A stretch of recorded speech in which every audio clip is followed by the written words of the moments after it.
So our first session today is actually a debate in locally advanced kidney cancer, and we'll talk more about the debate.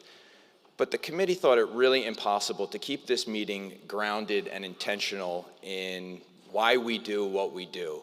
So as Tian mentioned, we're going to have patients and patient advocates interspersed throughout this meeting.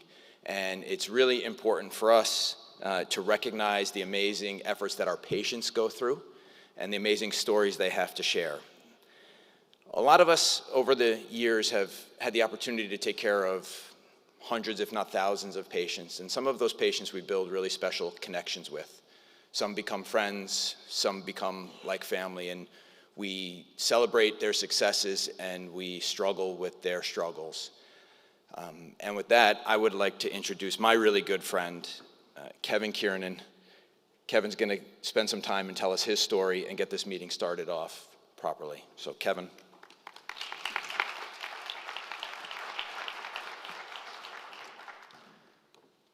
Thank you, Phil. So my name is Kevin Kiernan. I've been a patient of Phil's for 8 years now. In 2015, I was diagnosed with kidney cancer. And it came just as my wife and I entered our empty nest stage of our life. Our youngest of 4 had graduated. We moved from San Diego to Telluride to check that bucket list item. And we were attending the Telluride Film Festival on Labor Day. And that was one of the items that school and football always got in the way of us going to, but it was something that we really cherished and wanted to go to. And on Sunday night at a documentary about the Guggenheim family, I started to feel some pain and shortness of breath. And I went to the Telluride Medical Center where they thought I had a kidney stone, and after a scan I was told that I had a tumor. And they said it was more than likely cancer. And Trish and I were taken aback. We were numb. And they also said that there was some activity that they thought was clotting, and so they wanted to airlift me to Grand Junction.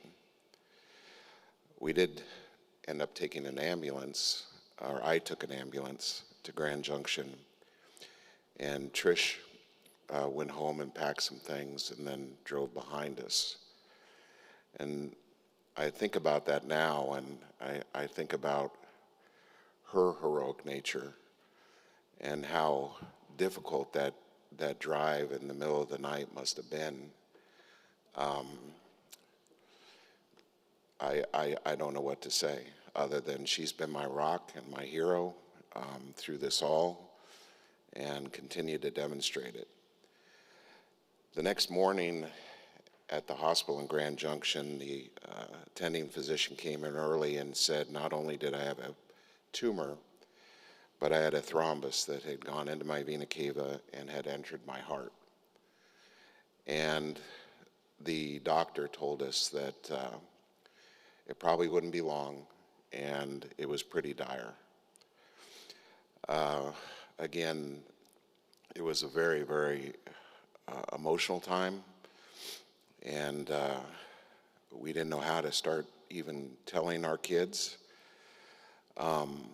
But then a urologist came in and said to me that he had never seen this, but he had read about it and felt that we should find a place that knew what to do. And I asked him where, and he said he didn't know, but it wasn't Grand Junction. And he said, you make some phone calls and I'll make some phone calls. I called a very good friend of mine who had just been treated for prostate cancer at Hopkins, and his wife texted their doctor, Chris Schaefer? Ted Schaefer. And Labor Day, Ted texted right back with a link to a web page that described the procedure that I needed. And with a note to put the phone by my ear, it was going to ring. And I think at 5 in the morning on Tuesday after Labor Day, it rang, and it was Phil. And he said, "Tell me about what's going on." And so I described it to him, and I asked him if he would take care of me. And his answer was, "Of course." And that was an incredible moment for me, to know that somebody could take care of me and was willing to take care of me. And everything changed from there. I asked him when he wanted me there. He said, "How soon can you get here?" We went the next day, and on Thursday morning, I met his assistant with all of my tests, and she handed me an itinerary. And I like to tell the story of Trish and I took our young nephews to Disneyland when they were probably 7 and 5. And we were standing in a line for Indiana Jones, and the ride broke.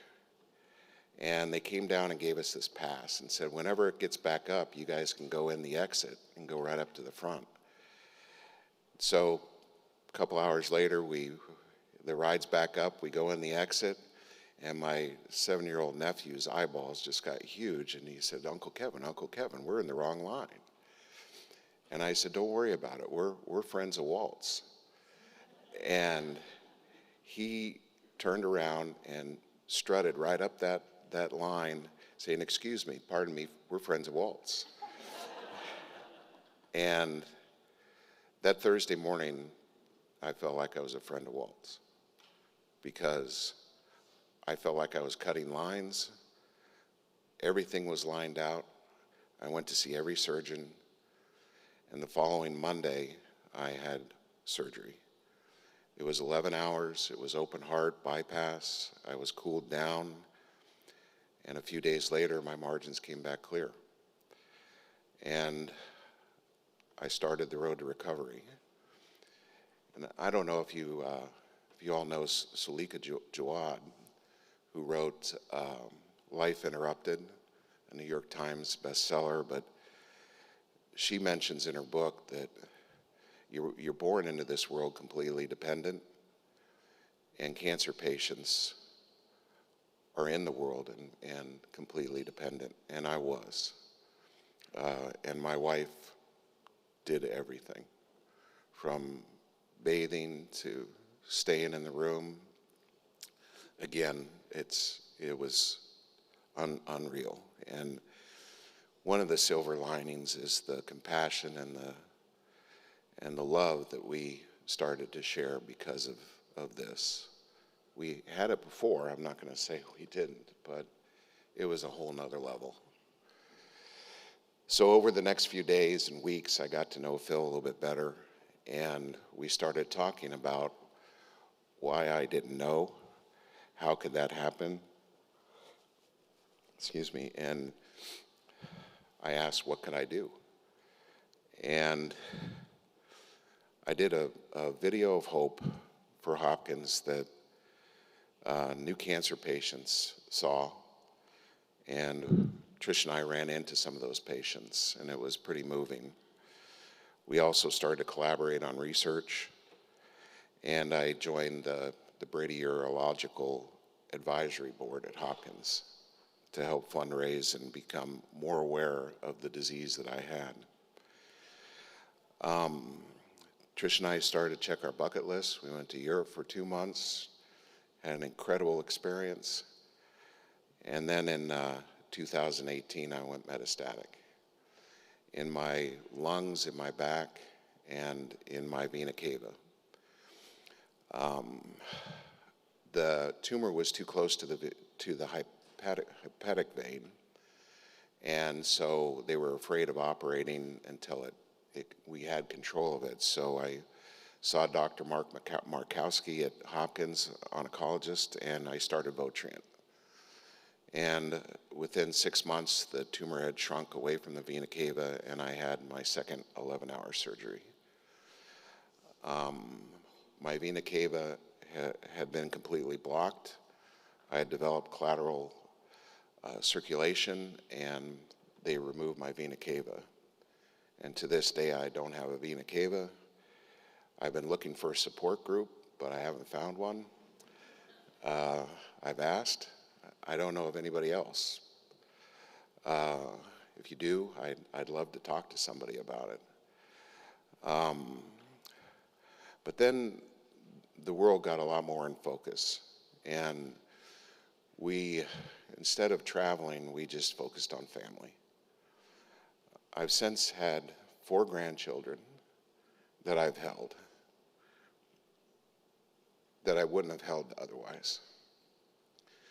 I've attended baptisms, birthdays, holidays, Little League games that are so cherished that I wouldn't have had otherwise.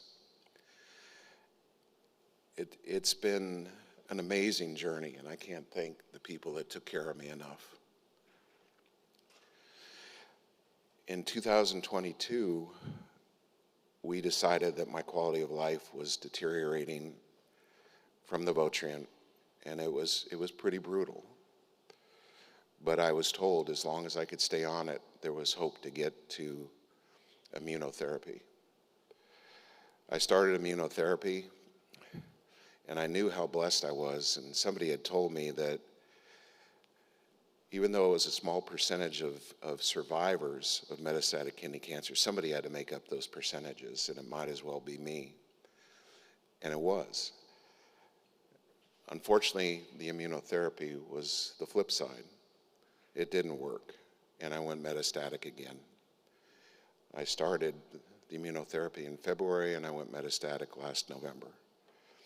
This time on my adrenal gland and also significant growth in my lungs.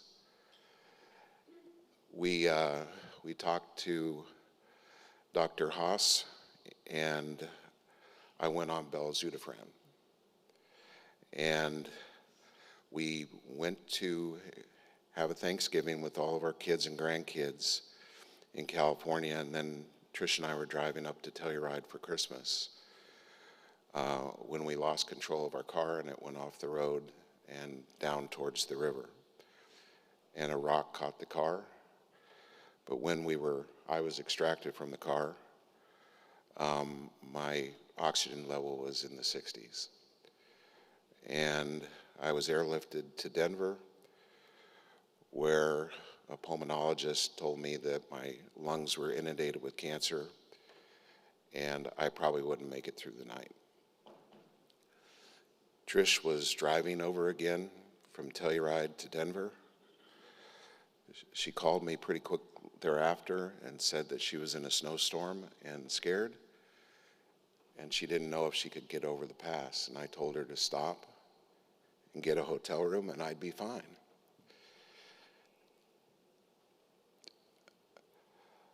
I called Phil, and he talked to the pulmonologist. And again, this was at night. Phil said, "I'm going to call Dr. Haas." Dr. Haas called me back immediately and said, "Under no circumstances do you go off that oxygen."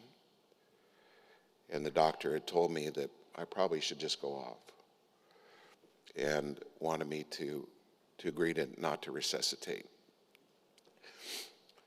She said there's something wrong, and she called Dr. Elaine Lum, who is at the University of Colorado, and had been helping me with my immune therapy infusions, and she said, "I've seen this before. It's pneumonitis and a perfect storm with the belzutifan and hypoxia." And I started, at her direction, steroid treatments. And 10 days later, I left the hospital. My kids all flew in with their wives, and my wife made it, and I was given last rites, but I got out of the hospital. And I'd like to invite my wife up, please. She's not going to like this, but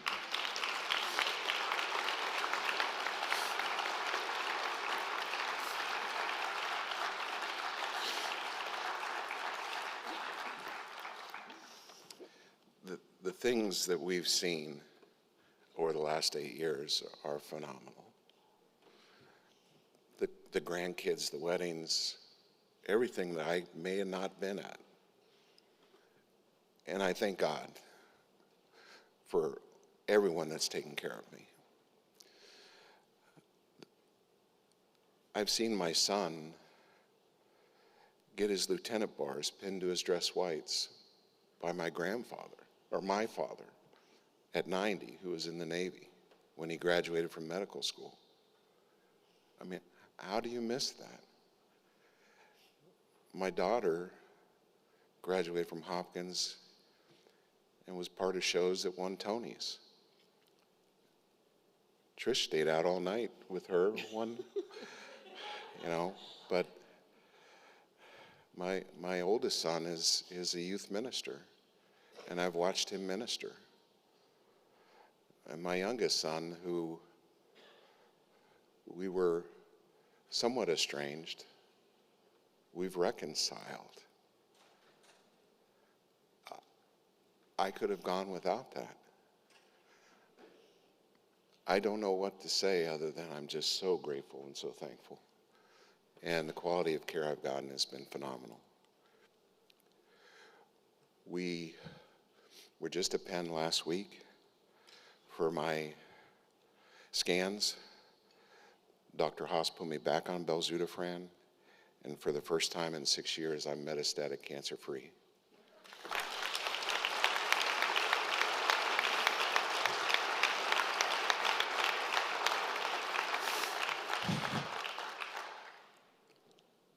Belzutifan is amazing.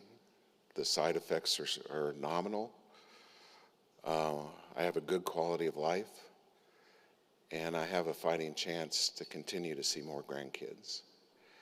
And I thank all of you for being here and being part of that and what you do. And one of the joys that we have is in helping anybody and everybody that needs direction or hope. And if there's ever anything that we can do, please reach out. Thank you very much.